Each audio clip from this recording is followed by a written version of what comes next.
This is Family Electric Ghost, and we're live on the air for the first time with Michael Hull. And thank you for being on the Family Electric Ghost podcast. This is Thanks a for live having me. podcast, so it's great to have new people. We like to talk to people all the time. Hopefully, we won't have it's just live. That's the way we live. We do kind of stream consciousness, but also let people know we are a featured podcast on a Newsly platform. You might see that little icon up there. So if you use coupon code Ghost, you get 1 month free premium subscription. But once we get past that, what we want to talk about today with you is how movie podcasts can improve movie culture, which All I'm right. really interested in. What your opinions are about that, and then we'll just talk from there. We'll start like with how do you feel that a movie podcast can improve movie culture? Well, so we started a friend of mine is I make movies. I have a documentary on HBO Max called Betrayal at Attica, and I'm making a project for Independent Lens right now, and love being a filmmaker. I also have an old friend who I've watched 1,000 movies with, who's a critic for Vanity Fair and the New York Times, stuff like that. He's a proper writer, proper movie intellectual, and we Mhm. started a podcast because a lot of movie podcasts are pretty navel gazy, dude. Pretty there's a lot of sort of I'm gonna talk for, and they're so long. I'm gonna talk for 3.5 hours about this one movie that I really like. And that's the low barrier to entry for podcasts is one of the things that makes it beautiful. Like, I don't do that. You know what I mean? I'm not trying to say don't Mhm. do that, do that. I just can't. Mhm. I Yeah. sort of reached the point where I can't Yeah. listen to it Stomach it. anymore. Yeah. And Yeah. there are some good, Yeah. there are some great counter examples. Karina Longworth does a show called You Must Remember This. That's, she was a magazine writer before she started doing podcasts. So she does like very immersive, magazine style shows, and hers are about an hour and they're Mhm. really good, but it just sort of, as I started to think about it, it reminded me more and more of what the video store used to be. And if people remember video Oh, stores, like Blockbuster. Yeah. I Blockbuster. mean, well, you have Blockbuster. Blockbuster, but you would also have all the mom and pops around, right? And most towns had Oh some yeah. mom and Yeah. pops. And once you started Mhm. once you had burned through all the movies at Blockbuster, you would end up at some of the other places and you would have conversations with the people who worked in the store. And you would come to Mm. sort of have your guy, your clerk, guy is a gender neutral term in this Yeah. Yeah. situation, right? But you find your person who sort of who understands the movies that you like, and then you will go and talk to them and they can make recommendations to you, and that actually becomes a really beautiful way to learn about new movies and really fruitful. And as Wasn't I that sort where of Quentin Tarantino kind of came from? That didn't Quentin Tarantino kind of start from that? 100%, famously. And also, so did Kevin Smith, and so did about a million guys my age who you've never heard of. Right? And sometimes we were on the other side of the counter, but as in this podcast universe, it started to really remind me of that, because there's so many of these podcasts that, as I've just said, I can't listen to. They're too long, they're too navel gazy, they're too whatever. But there's a couple of those that I do listen to, because that's my Mhm. guy. This is a person Mhm. who, and when they talk about movies, I really dig how they talk about movies, and I sort of try to click into that. So it's in a way, like, I think that the video store, the conversations that were happening in the video store, really did improve movie culture, because everybody went to the video store, including filmmakers. So Mhm. filmmakers could go in these places and have these conversations. And I think also, in a lot of ways, it elevated the film conversation as a whole, because whereas before there are all these movies that you could only see at Lincoln Center, or if you live in Los Angeles, sort of stuff like that, now you can go rent it on video and you can rent it on DVD. And as that market got bigger and bigger, more and more movies were available. And so Mhm. some of those conversations that used to only be possible in real like hubs of movie culture suddenly became possible all over the place. If you found someone who you could talk to at the store about your sudden Truffaut or Hitchcock obsession that you just sort of got out of the blue. you know, and that would, to me, like that actually elevated movie culture. It gave people a chance to talk about it with other people and get smarter about it and have deeper conversations about it, which gave them a chance to watch movies differently and more movies. And I think that at this point, we haven't quite gotten there with the podcast yet.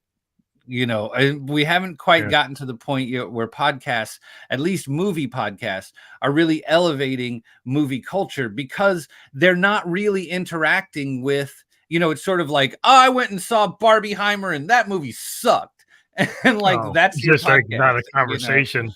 It's just a Right. one note, like it's just a soliloquy of somebody saying like, "Oh, yeah, I love Orson Welles, and I'm just gonna talk about the third man for 3 hours." You know, which I like Touch of Evil. I mean, I like Citizen Kane. I could probably go on for 3 hours and I'd probably bore everybody. But yeah, you wanna have maybe a give and take like what we're doing, the kinda the modern podcast where you actually have people talk, to That's each other, exactly right. you know? Well, and this was a thing when Jason and I were talking about making a podcast. It's like, all right, like I make movies. I have spent my entire career making and watching and thinking about movies. I've sold movies, like, you know, I know how to sort of talk about it from that side of it. And he has made his whole career as a critic, and he's an author, and he has, you know, his last book was called Fun City Cinema. It's about 100 years of movies in New York. It's amazing. And still, as we were talking about it, it was like, okay, but we're going to get guests, right? Like we're gonna have, like, we're not just gonna be you and me having the It's same just whatever. conversations, frankly, we've been having since high school, because that's how long we've known each other. I know how you feel about The Godfather. I've watched it with you several times, you know.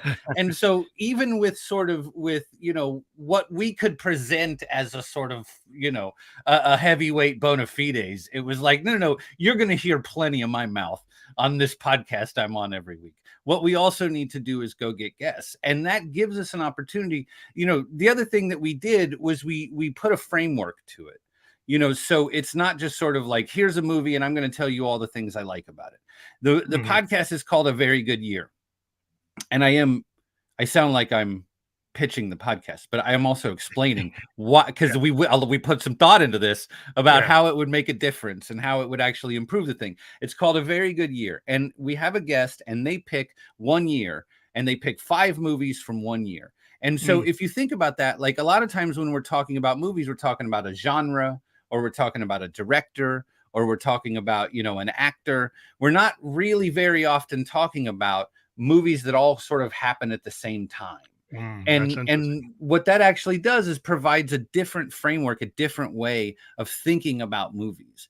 And it sort of butts things up against each other in an interesting way too, where, you know, maybe you are going to talk about Star Wars, you know, but you're also going to talk about a Tarkovsky movie that came out that year. And who knows, maybe they're connected in some weird way that we see 40 years later that they didn't then, you know. Yeah, that's a totally Um, different take. I mean, that's not I haven't seen that, so that is kinda like when you do these podcasts where you go out here, you wanna try to do something unique, as a musician. I don't wanna clone everybody that's right. out there. I Just be a wanna cover have band. yeah, that's not my intention. I never wanted to be a cover band. So I think I understand that you wanna distinguish yourself with something you think is actually bringing something to the table that's a new idea, and that's cool. Yeah. Well, the other thing that we do is we, you know, in the beginning, in the very beginning, we have segments for the show, so nothing goes on too long. So we sort of, you know, tighten up some of these opinions. But also we start with sort of just an introduction. We hear who our guest is. We talk a little bit about why they picked their year. And then we actually do a news segment. So even if we're doing 1939, 1957, you know, whatever year it is that we're doing, we talk about some of the major news events and like sporting events, some of the people who were born or died that year. We sort Mm, of set the scene for the world outside of movies, which is a recognition that like Hollywood is not a magical sort of fairyland. It is a place on earth where you go and they have to have toilet facilities. Like these are human beings, and this is, you know, this is a job, right? And yeah. there's no doubt that there's art in it, and that's why we love it. And that's also part of why it's so sort of endlessly fascinating, is that it's a clearly commercial enterprise that also contains some of the greatest art, at least Americans have ever made, if not humans, right? I mean, certainly Mhm. Russians, you know, there's a lot of, right? This is sort of the peak of culture for a lot of places over the last 100 years. So how is it that a commercial enterprise became that? Because it exists in a human world. And so we Mhm. tell a little bit about the news, and we talk about some of the other movies that were happening at that point, and then we get into the guest top 5. And now we're really talking about art now. We're not really talking about the world. We're talking about the movies they like and why they like them. And it is like we had on the guy who was the director of photography for Selma, for example, right? And Academy Award whole 9 yards, like lives in a whole sort of other like Hollywood universe, but comes from like Haile Garima, like really loves all of these like super independent LA rebellion black filmmakers, and like Oh, so yeah, he has a perspective on movies that it's just different, yeah, than what you would not very expect. many people has. Yeah, so when he brings you 5 movies, even if you've heard of them, you don't necessarily know what we're going about to Not what talk you about. thought it would be. It's not what Right. yeah, it's interesting what people's taste, 'cause you Yeah. assume you talk to somebody and they're gonna be in the world that they're in, and a lot of times it's not necessarily true, you Yeah. even with musicians, you could Yep. talk to Jim Morrison, right? And you say, "Well, who's his favorite singer?" And Right. then when somebody asked him, they "It was Frank Sinatra." And I'm like, Really?" And, like, but if you think about it, it's the way he sings. He made sure he actually had Sinatra's mic, because it actually Wow. his vocal is, and then the recording engineers, I guess they kinda picked up on it because they noticed the way he sang, it was Yeah. kinda mirroring Frank. Yeah. And a sound engineer could pick up on that, but other people were just looking at his kinda image as this countercultural poet, and they couldn't Right. see it from the Right. image. But actually, when the substance of the sound, it was something else. And so that kinda Right. shows you the dichotomy is not exactly what you think it is. Well, and I mean, that's those kind of like finding out that he went and got Frank Sinatra's mic is not necessarily the first thing you need to know about the Doors, but like, it's as you sort of Yes. get into these things, it actually does become interesting. Like, what kind of film were they using? Whose idea was that? Do you know like about the guy that invented the Steadicam? There was no such thing as a Steadicam, and then this one dude invented Mhm. it, and then he went and shot a reel, and on his reel was things that ended up in Stanley Kubrick movies, like not the shot that was on the reel, but Stanley Kubrick was like, we're going to do that in a movie I'm about Yeah, to like make. that. Another thing he did with his original Steadicam reel, he ran up the steps in front of the Philadelphia Art Museum before there was a Rocky statue there, right? I mean, this is what I mean is like there are several of the things that were in his original reel that ended up being, they just literally Yeah, went and copied them with a copied what he different did. actor because he was like filming his wife and his sort of cousins and stuff running around as sort of like camera friends, But to start to learn about some of that stuff, it really it demystifies the whole thing, and to me, it Mhm, actually gives me more respect for it. It actually makes it more interesting to me to think about like some dude had that idea, and now mhm. look, it's The Godfather 2. It's whatever your favorite movie is. I mean, it's easy to sort of reference some of these things that everybody has seen, but it's just as interesting, like you're saying, what's Coppola's favorite movie? What was he watching before he went to make this thing that everybody loves? You know, Yeah, it's uh, a reference point for artists. Like, when I talk to musicians, because I started this podcast, and I always like to kinda know who a musician actually listened to. Not that I feel like they're gonna copy them, but it's like every artist that I've ever talked to, whether a songwriter, film director, they're influenced by the things they like or things that they're in, they watch or hear or listen to or mhm, were exposed to, and it shows up in their work, whether subconsciously or directly conscious decisions that they didn't even realize that they're replicating. Musicians will replicate like a show tune, yeah. and it just is in the back of their head, and it just comes out when they're playing, and you're like, "Oh, I didn't even You know I did remember that." You remember when LeBron James used to bring a book and like read it on like the sideline of the basketball court? You remember that was it was a short time, but do you remember when that was happening? And like I heard Yeah, him talk about one time how the things that he was reading impacted the way he played basketball. And like that is completely impossible for me to sort of sit here and understand how something that you're consuming while you're like sitting back with your feet up, even if you're on court, even if you're yeah, in your uniform, which he did a couple of times, right? How that sort of impacts what you're doing out there. But it does. I mean, these things are they're being done by people, and we're all sort of being impacted by this stuff, and it impacts how movies get made, even if it's not sort of obvious. We I had think another guest deconstruct, on. yeah, is interesting. I think what you're saying about finding out about the shots or the style or cinematography, I think, if you get into a movie, it's not just the plot, it's not just the actors, it's like it's the holistic vision of like that's a piece of art.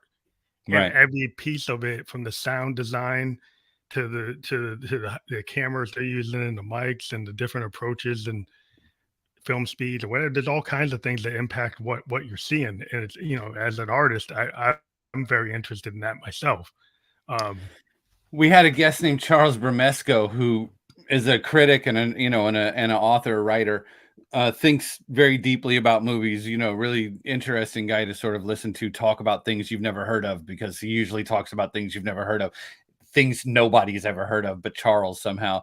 But he has a whole book called Colors of Film, and when he came on, we talked a lot about the color palettes that people choose, and that's about lighting, and that's about costume, and that's about sort of what even like films that they choose to use, and the way they treat those films afterward. And or if you're doing digital filmmaking, you can just, with color correct, there's a way to shoot. It's called S-Log, that sort of captures all the colors sort of in a flat way that then can then be adjusted deeply, like all the oh, way wow. out to, all the way out to sort of abstract versions. But you can do it cleanly with Mm, your shot without, losing resolution or doing anything crazy. Right. So just, this is one thing that, like, this is not the first thing I think about when I think about movies. I'm yeah, yeah, yeah. watching editing, I'm watching the shots a lot of times, but listening to him talk about, I have noticed that in movies ever since. And he can even talk about color in black and white movies, Mhm. because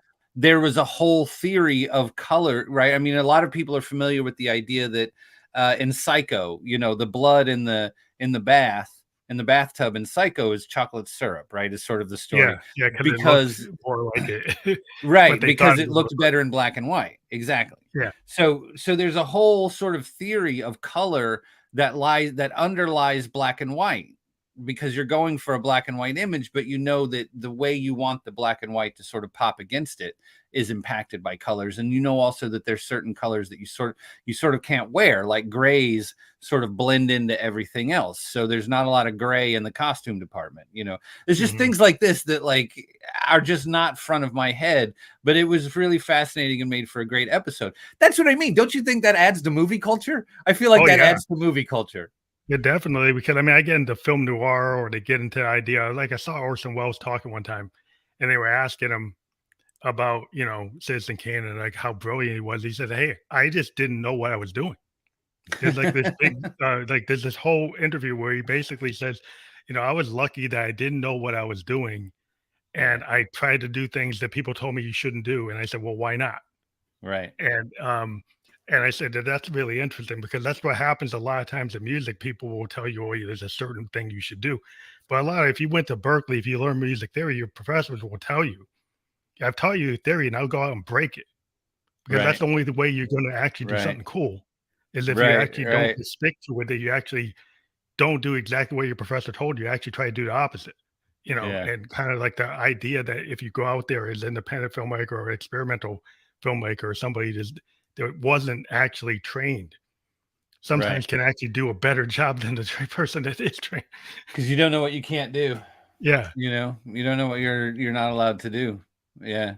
That's one thing about making documentaries. I worked in the news business for a long time, and you work in, um, there's, the news is done in a very particular way, and it's done that way on purpose, because you'd come to the news to get more information, new information, not a new style. You're not Mhm. here to like find out, to sort of run into a new editing style. You need to Yeah. get the information, and one of the ways that makes it easier to get the information is if it's in a style that you're used to. So changes in the news business and style in the news business, and happen very, very, Slow. very gradually. Mm. We'll introduce little things a little bit at a time, and over the next 2 to 3 years it'll become normal. But it's a little, there's no surprises. And doing that for a long time, once I like sat down to edit my Attica movie, It was like I'm doing literally everything that nobody's allowed me to do for the last 8 years, that I've not been allowed to do. Like I'm breaking every single rule, Yeah. and you go into it with that in mind, but you realize that like at some point you do want to sort of like hit a beat that like a head Yeah. can nod Yeah. to. At Yeah. some point, like the rules exist for a reason, and it helps to sort of like let that structure be and then break it in at times where it can be seen, because otherwise it can just feel like chaos, right? And I think that's I music is sort of the one art form that I can't make my fingers perform. I've never Mhm. been able to sort of figure out how to I would make do it. Yeah. music and sort of write songs, right? But I do think that editing film, I've had a lot of conversations with musicians, and editing film, of course you're using music in the movies, but it's so rhythmic. If you want it to be, Mhm. if that's what you're sort of going for, it's so rhythmic, and there's so much about like building tension and release. There's so many sort of crossover elements, I think, to songwriting, Yeah. that The the movement logistics idea. of it are much different. Like I can Yeah. just sit and stare at something for hours before I actually have to make the move, right? Like playing a trumpet doesn't work like that, But I think sort of philosophically, and especially once you get into recording things, there is a lot of crossover in there. Well, it's interesting because a lot of times, like with our recording devices, like when you mentioned that kind of that modern camera, that you can go back and then use whatever edit you want, whatever. And there's a lot of capability today where I can do a mix and then I can say, well, I want it to sound kind of like what Fleetwood Mac rumors, or I Hmm. want to run it through like a Neve board. They'll make it sound like a Tom Petty record or make it sound like this record. And you can do sound profiles. So a lot of Hmm. times what you do initially is like this raw sound, and then you treat it after the fact with all these processors and you can start to change the moment. And we change moments for like from seconds. There's certain like Hmm. parts of the song that get treated with certain effects, and other parts of the song that get treated with different effects. And I think that kind of idea is similar in film, from my understanding, is like we can focus people on certain sounds. We can bring them up or bring them low, or have Yeah. shadow tracks and do things that will affect you. And you might not realize it, but we're actually trying to engineer it to affect you. Yeah. Well, it's one of those things that for a long time, especially film people were like, I'm never going to watch a movie on my phone. Never, ever, ever. Right. Well, now my phone is 4K and my headphones are pretty good, man. So, like, Yeah. when you're playing and, when you're and pretty good headphones are the standard at this point. I mean, not necessarily everybody's got studio guys, but like even the Mhm. earbuds, if that's the only thing you have, that's a pretty dramatic improvement over the headphones that I had in the 80s, Oh, yeah. early 90s, right? With the crunchy wire. And I didn't have studio headphones then either, right? Yeah, But yeah. so I think that like that at this point, it's pretty standard even for pretty low budget. I mean, my documentary had a 5.1 surround mix, Mhm. that was like, and it's a pretty low budget documentary. I mean, like we knew it was going to HBO by the time we were having that done, but so like, okay, well, this is gonna go live somewhere that you need a surround. You got to put a Mhm. surround on it. A lot of people sort of, but why do you need that? Because enough people have it in their homes now. Yeah, Because yeah. actually, if you have decent headphones, it's not giving you a full surround experience, but it is definitely the mix is all over the headphones. If Yeah, yeah. Yeah, right? So definitely. I think that now it is actually realistic to like watch a movie on your phone and have a pretty full experience. So I think that the and yeah, like you're saying, like you don't necessarily realize this is engineered to have an impact, but like when I have your attention, like you have headphones in and my phone is like all your, my movie's all the way in your face, that is a real invitation to engineer, and to Yeah. really work with the sound in a way that wasn't necessarily, when you're cracking it out to VHS, there's a Yeah, real incentive to do it now. And it's also the tools are easier. Do you feel yeah. like your podcast is improving music culture? Is that a Well, goal of yours? Do you give a shit? Or are you oh, and like, well, initially, my excuse my me, I don't know whole for point, yeah, initially, my point with my podcast and with the musicians I interview is I focused on emerging and independent musicians. I don't really talk to A-listers or even B-listers. I'm talking to people from all over the world. And my initial interviews back in 2016, I've interviewed about 300 bands from all over the world Mm. and individual singer-songwriters. And my point was to give focus where it wasn't a focus. And a lot of the focus was on female singer-songwriters who I felt weren't getting paid attention to. Mm-hmm. And so I spent a lot of time doing that. And I have, to the point we've had some bedroom producer festivals in 21, 22. We went Nice. 3 days and had bands play live sets Yeah. from wherever Yeah. they were. We called it the Bedroom Producer Festival. We did 3 days in 2021 and 2022. And I feel that I do That have sounds like like that's this improving movie Rolodex. culture, dude. I Maybe. mean, that's not, but I mean, that's not just you like sort of talking about your like top 10 from last year or whatever. I mean, that's like, Yeah, I'm trying to that's talk to real more people. engagement. Like you said earlier, like that's real engagement. Yeah, well, just I'm a fan first. I have a big collection. I'm all over the map. I'm a synthesis, but I listen to everything from punk Mm-hmm. to classical. If I had people play, classical harpsichordists come on the show, and people would play cello, and then punk rockers and DJs and guys from Japan, guys from Russia, anywhere. And my whole point is this: is like as a kid, I used to read like Rolling Stone, and anything that got 5 stars, I would go and check out no matter what the genre. Right. And I would go buy it, go to the Strawberries or whatever and go get it. Yeah. And I got into everything from like Paul Westerberg to funk to rock to punk, anything. I was listening to the Velvets. I was listening to Big Star. I mean, I listened to anything I thought was cool. And if a guy like Big Star, like, oh, Alex Chilton, he's this great lost artist. And I said, well, what's that about? Went and got it. And what I found is like, doesn't really matter what the genre is. If something's been highly rated or it's interesting, I want to check it out. And maybe it's not my taste, but I think it just makes me a better musician Mm-hmm. to have a wider palette Yeah. and then check it as much out. I think that like when you're an artist or a filmmaker, if the more things you watch, the more ideas you have, right? To be able to figure out how you're gonna create You your know, idea. I think I'm sure people like this. There's a sort of concept of like, oh, I don't want to like watch other people's shit because I just want to have my own ideas. You know what I mean? Like I'm afraid of sort of being influenced, right? And that Yeah, is yeah. that is refusing to acknowledge that you live in the world, that you are walking around in a world full of humans. And there's no way for you to ever do anything that isn't influenced. Like, are you speaking English or did you make up a new language that we all have to speak now? Right? Like, and teach it to the whole world. I mean, that's sort of not how it works. Like, even when Yeah. you look at really innovative artists, you look at, I mean, whoever you want, like Prince was playing funk. It might not sound like it, but for a long time, Prince was playing funk. And then he ends up Yeah. sort of, and now it's just like Prince music, Yeah. and it has sort of gone away from what he was doing in, 78 as you get towards Yeah. 88. But like he's still sort of growing out of a genre. I mean, it sort of doesn't matter, and that's, you look at somebody like Tarantino now, and he Mhm. doesn't try to hide his influences. His influences are all over his movies. And if you say to him like, "Oh, I recognize that one scene from that one movie," he'll be like, "That was badass," right? I mean, that's sort of the way he deals with that Yeah, yeah. is being, really openly and aggressively a fan.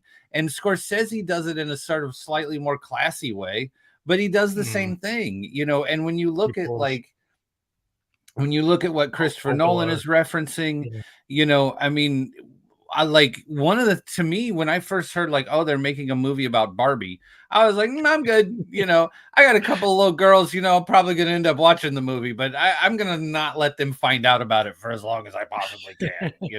And then I found out Greta Gerwig was the Doing writer and it. director. Right. Yeah. And she has made a bunch of weird movies that were very low budget and very strange and sort of Mhm. quiet. She works with Noah Baumbach and he makes weird movies. And initially she was making weird movies with him, and then she became a director. And it was one of those things where I was like, why would Greta Gerwig agree to make a Barbie movie? Like, Everybody she's wants to put a doing stamp on it. fine. Find a You know what person. I mean? Yeah, like unless she knows she's going to have an opportunity to do something weird with it. And then you look and you see like, oh, Margot Robbie was in Wolf of Wall Street and all these other wild movies. You know, like she's not sort of had a very like straight and narrow sort of obvious career. She played Yeah, Sharon subvert. Tate for Tarantino, right? I mean, like Yeah, she's made some weird, interesting choices. Why would she agree to do this? I mean, obviously they're all getting paid, but they're all getting paid anyway. Like at this point, you know, they must have decided to do something weird with it. And I like, you have to and subvert the now, opportunity. You could subvert it. You know, if you get a big opportunity, you get the ability to reach a really wide audience because of Barbie, but you can throw in your subvert the audience with your kind of weirdness. You know, that well, you and can kind of I don't know what they said to Greta Gerwig to get her to make the Barbie movie, but I want to find out. I want to go see it and find out what they, you know, what she decided to do with this. And I think that's like, you know, talking about those things and sort of recognizing that like this is a very weird person and a very weird filmmaker who stepped into a very not weird world and a very Mhm. not weird IP and a very not weird character. And then she made it weird, you know, Yeah, and knowing sort of all of those things around it, it's not important for my 4-year-old to watch yeah, the movie, but in yeah, terms of, you know, grown people having grown conversations, I really think that yeah. makes a big difference. You can have different levels. You know, like you could think that something's like for kids, and then it Mhm. actually could be for adults. You know, it could have a kind of subterfuge under it that like it's actually speaking to these other people. And so it's kind of been known. You know, the original, Warner Brothers cartoons, they were Right. at the movie theater. They weren't really Right. cartoons. They were just like before the movie. And Yeah. so if you actually see that content and you look at it, it's like, wow, that wasn't really meant for kids. Right. It was for adult audiences, and so sometimes people say, "Well, it's a cartoon or it's this," or they think you can take an opportunity to kinda turn to something on its head. And the musicians, we like to do that. Sometimes we'll have a very happy sound, and then Yeah. the lyrics can be very dark, Right. and so you could have a song that's very new wave, but has a really good beat, but it's very dark topic. And then Yeah. people don't really get it because they just listen to the beat, and so you can kinda do 2 things at once. You can Yeah. kinda, Yeah. subvert the audience. My kid heard I hate to keep going back to my kid, but she has a weird like sort of like cultural reference point in terms of like what do people understand of things that are sort of, you know, like the palm of my hand, right? And she, you know, she big music, loves music, you know, loves all kinds of music. My wife mostly listens to reggaeton at this point, so my Mhm. kid sings a lot of like culo. She's walking around the house like singing reggaeton all day long. It's fantastic. uh but Smells Like Teen Spirit was on, and she was like, you know, she asked me, like, she said, can you sing it, because she doesn't know the words, so she was like, can you sing it? And I was like, God, I will. This will be the last thing left in my memory banks is the lyrics to this song. After I've forgotten the name of my own mother, I'll remember the lyrics of Smells Like Teen Spirit. So I start singing the songs to her as it's Mhm. playing, right? And she says, like, she literally said, like, what does that mean? You know, and I think she was asking about like a specific word, like libido or something that's in there. I think she was Yeah, asking me what does a specific what it word means. mean. But when she asked, I heard it as like, what does the song mean? What do the lyrics mean? And my Mhm. response was, they don't mean anything. It's just nonsense. Maybe it's not nonsense, but I've never been able to pick a meaning out of it, you know. And yet here we are, like this is the last thing I'll remember. You know, it's sort of the, you know, the ubiquity of that song. You would normally think that that would you know, that would come with some sort of a meaning that we can all attach ourselves to, right? Well, But some it artists, doesn't yeah. necessarily, Yeah, you some artists, know. they wanna be very abstract in the way they approach. Kurt Cobain was throwing in, like, some tools that were like, Lennon-McCartney type ideas in Right. a punk grunge setting. And some of his Yeah. songs, they do kind of have a meaning, but some of them have this kinda psychedelic nature of just, like, throwing things away around like Frank Zappa, like, just throwing Right. things in from a kinda just to be like, not to be a jerk about it, but just like, I just want to throw things in that you don't expect. right? Well, And I he ended up taking a bunch of pictures with William Burroughs and like going to Lawrence, Kansas and hanging out with William Burroughs. You know anything about William Burroughs? You know, he was one yeah, of those beat writers, right? You know, yeah. and him and this guy, Brian Geisen, used to do things where like they would write pages and pages and pages, and then they would just cut it up into little pieces and throw it on a floor, Throw it pick it around. up and put it back together in, you know, some random ass order, right? And they would always talk about it like there was some, you know, truth to be revealed in From the doing sort that. of like chaos and randomness, you know. I have read a lot of stuff about those guys, and I have found no truths revealed in anything that came out of the whole cut up universe. Like, I have found when they wrote things that were coherent, I found interesting things inside of that. Yeah, But the yeah. cut up movement, I've never, But you know, you never and, got into that. and I think he was sort of, I think he was sort of in that thing for a little while there, you Yeah, know. yeah. We But used I to do think that like with the that's, tapes too. I mean, he used to do that with the music. He would go and listen to multiple tapes from multiple sources and then throw them around, right? So yeah, he would take something from a live performance, something from a studio, and say, "Oh, this goes together in the same kind of cut." And that was in the '70s. There were a lot of bands doing that. You know, like Pink Floyd was doing it. A bunch of bands were like into that. You know, they kind of experimental phase of progressive rock. It was like, "Oh, let's go and take the tapes and move because we can." Use the right, studio as an instrument, and then you right, can do all these weird layers and cuts and things that you couldn't do, like what people do on an MPC today, what people do in the right, DAW today. right. People used to do by cutting the tape around and layering it on the multi tracks, but Yeah. Yeah. Madness. It seems like a lot of work now. I still like some of the multi track stuff because it has a sound that you don't get from the digital. There's some of Yeah. the stuff with the analog tools, at least for music, that Yeah. does have a sound quality if I'm playing my Moog and I record it to a digital compressing system, it doesn't have the nature if I actually brought it to a reel. If I actually Right. put it on the tape, that because it's an analog circuit. And if you run an Yeah. analog circuit, it has a wider, it's like less compressed. It's gonna have this like warmth to it. It's like a real bass guitar. If I Ghost pull in out the a real machine. bass guitar going through a Marshall and Yeah. I try to put that to too much digital compression, you lose the whole impact of it. You know, why would I do that? Did you see the doc that Dave Grohl did about the saving the board out of the LA studio? Did Yeah, you yeah, see I that saw movie? that. Yeah, that board is famous. That Neve board. That Yeah, I was mean, such a cool movie, you know, and part of what I liked about it was that nobody could explain why? why it Yeah, it's just matters, but everybody agrees that it matters. And so at some point in the movie, he just stopped asking people to explain why it why it matters. matters. Yeah, And they just sort of leaned into the mythology of it. Right. And like, I think it's just one of those things that, you know, we like, how would you describe the smell of rain? Like, yeah, I it's don't hard to. know. I've never been able to figure out how to describe the smell of rain, but I don't really have to because as soon as I say that, you know what I'm You put talking the about. picture in your head. You know, Yeah, you've got the smell in your nose, right? I mean, mhm, so I think that it, you know, that this sort of that analog question is similar. For I think in film though, it's just so uh it's probably hard to go back that far. it's so much more expensive and the processing is so much more complicated because that's the thing is like you can roll audio to a tape and that's your tape. And now you can copy it, you can digitize it, you can do the thing that you need to do to it, but that's your tape.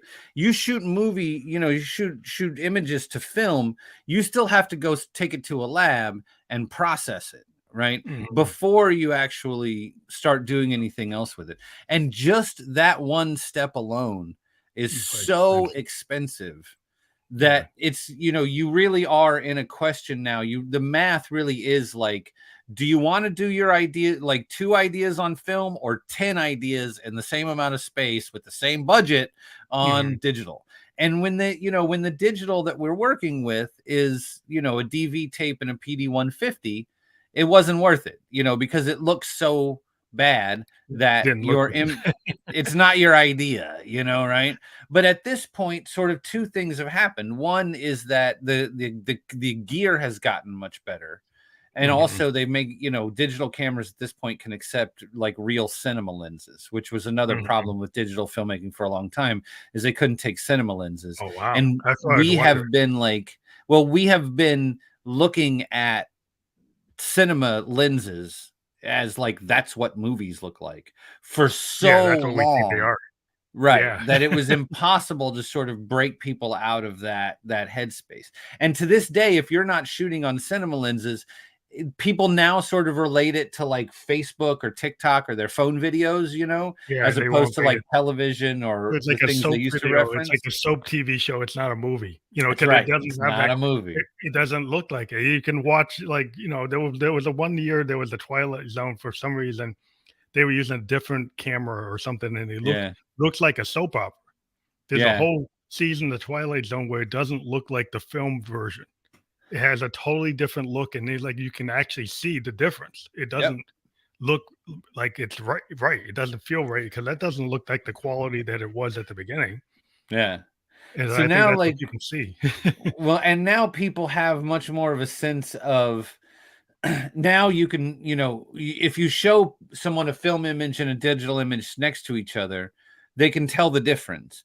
But again, the transition from one to the other has been so sort of slow and meticulous that people just sort Mhm. of made the transition without even really being conscious of the fact that it No was idea. happening. And so now Mhm. you have a situation where you've got cinema lenses and it's on the digital thing, and even if you as a filmmaker don't necessarily think it looks better, at least it doesn't stand out as Doesn't stand being out really bad. amateurish or cheap or sort of, and so people can see it and they've gotten used to it. It's gotten better as people have gotten more forgiving of it. Those two things have sort of happened at the same time. I think that's what And happened with the MP3. Like there's a lot of yeah, audio files, like Neil Young in one of them, that will tell you right. that like an MP3 is not as good FLAC, baby. as How big is your hard drive? is yeah, it's like it's not what your vinyl is. And I would Right. say there's certain things that make when you listen to a vinyl Neil Young and Crazy Horse album, and you go Yeah. listen to Time Fades Away, and you Yeah. listen to the digital, I can actually see the difference. I can hear the difference. There is a Yeah. difference. There's certain things I can hear better. There's certain things I can't hear. And so it's a choice. It's like you can't carry that vinyl with you. You can't Right. carry that 8 track with you. So what are you gonna do? Right. People are gonna go for the convenience. That's what happens. Well, and it's you're going to go for the convenience as long as it's at like a certain quality level. Like as long Mhm. as it's sort of, cuz there's some friend of mine. I there's a When Licorice Pizza came out, the Paul Thomas Anderson movie, it Mhm. was screening at a festival, and a friend of mine sent me a screener link for this festival to watch this movie because he knows I like Paul Thomas Anderson. Okay, so I'm gonna watch this movie, right? But the screener link is a 480 SD link, and it's got a watermark across it with the, right? Like, and it's like, man, I really want to see this movie, but I'm not gonna disrespect this dude and watch this, like, watch Yeah, that. 480. Yeah, that's not enough. Right? Like, I'm That's not not gonna do that to myself or to him or to his movie, as if the movie has feelings or he will ever know or care. But yeah, in my, like, so I yeah, think that's they yeah. have, but for the most part, they have. There's another thing that like that in and I don't know that this is, I guess this is maybe the case with music, but I think it's even more so with movies. There was a point where sort of you could do file sharing with music, where you could share music with friends, you could burn CDs and stuff like that. And that was all happening before you could do any of that with movies, because Mhm. the file sizes for movies were just so much bigger, Yeah, it right? was easier to do. Yeah. And now you can do that with movies, Mhm. and so I think that, like, you know, I It's don't like know. I The Napster effect on movies. Is that causing like a Napster effect? Well, Like see, what the happened thing to is, for like, music? initially when we first started getting into being able to stream movies, there was only a handful of movies that were sort of available, and like you couldn't stream like Star Wars for a long time. You remember that? Like when Yeah, yeah, you couldn't get couldn't it. You stream couldn't the get it. Beatles for the first 10 years of streaming music. You remember that, Yeah, you right? And couldn't then get they the like Beatles, no. right, and then they worked it Wouldn't out and allow they it. just sort of showed up everywhere all at once. I think Apple had an exclusive for like a week or whatever, and Yeah. then they showed up everywhere else. So like now we're at a point where almost all of, I don't know, that I haven't done a scientific count. It Mhm. feels to me like most of the movies, the surviving silent films, you know, or because or most of the available. silent films, you know, didn't survive into Mhm, the sort of digital era, right? But for the mhm. ones that did, it feels to me like most of them are available on YouTube now, you know, and Oh, that wow. didn't used to be the case, It used to be right? the Like case people converted them. there's a lot, and you know, with music I feel like like you sort of had to tap into, you know, you sort of had to find your guy, you sort of had to find the person that had the thing, you know, that Bob Marley record that you didn't have, you know, Well, there's and still with music, the one thing the record companies have not brought back everything. There's still yeah, catalogs of songs that, like, there's still worth it's a worthwhile trip to go to a vinyl record store because yeah, some of these companies have not put all the albums in the catalog out there. They've made yeah, decisions based on what makes money, and some of the albums that right, didn't make money, they're not there, you know. And so, yeah, if you want to be a completist and try to check stuff, you'll find there's a bunch of stuff that you can't find. So it's still good reason to go diving into record stores to find stuff. If you're like a total fanatic, you know, you're looking for every hmm. Sun Ra record that ever got put out. Woo! There's Have you still got a journey in a front good of you? you have a lot to look for. Did you ever see the Sun Ra movie? Did you ever Yeah, see Spaces the Place? I totally love Sun Ra. I mean, I'm a big fanatic. We had on film critic Soraya Nadia McDonald, and she talked about Space is the Place. Yeah, Space is And a place. Yeah. I hadn't seen it since time when I was not watching a lot of things sober. And so it was fun to go back and rewatch the Sun Ra movie, you know, where he gets Yeah. to create his own world as he Well, it's always kinda did. like I feel like George Clinton took a lot of those ideas for Parliament Funkadelic, because Yeah, if you look at what Sun Ra was doing in '58 and '62, '63, they're wearing these space costumes, but they're playing bebop. They're playing right. jazz and silhouette is bebop. It's like anything that Davis and Coltrane would have been doing, but they're doing it dressed up like aliens. And you're like, "What?" But they're doing it just as good as any of those other groups. And you're like, Yeah, and they kinda were hurting themselves. You know, in that time, they was like that was a negative. They were like, "Why are you guys not in suits? right, Why are you not right, why don't you look like what Miles looks like? You know, why don't you dress like those other guys?" It's like they had the mission. They had this mindset. Where right. and in the Space is the '70s, Place. it worked for Parliament Funkadelic, but they were, like, way ahead of the curve. Yeah, yeah. Wow. I wonder if those guys hung out. I mean, they Seems like had they to. he must have known about it, you know, because Right. there's a One of lot them definitely saw the other one, yeah. right? Like, was definitely in the audience at some point, you They know, "Oh, even if they I never should hung take that." out. Yeah, right. Wow. Well, I think, you know, I think these conversations are how we improve culture across the board, man. I mean, I think that this is how we improve movie culture. I think that this is, you know, getting musicians on the show, getting, you know, not just sort of critics, but and you know, getting all different types of people on the show. We're going to be interviewing a director from a Netflix movie very soon. I Mm, don't know if I'm supposed to say what yet, who and what yet, but I mean, you know, interviewing a director from a Netflix project very soon and talking about, you know, what went into her movie, what inspired her movie. Like, to me, like, this is, I've enjoyed talking to you. This has been great. This has been a good conversation, and being able to talk cross culturally from a filmmaker to a musician, you know, to me, like that, there are things to be learned there. There's like actual things to be gained there. And also, I actually enjoy it, so I don't have to fake it. It's so much easier when you don't have to fake it. well, that's yeah, my whole issue is, like, I created this, like, my own independent, like, label for my music called Expansive Sound, and the idea Yeah, is, like, I wanna go cross genre, and with the podcast, I did the same thing because I initially yeah, only talked to musicians. And then I started talking to poets and filmmakers and directors, everybody who was a creative.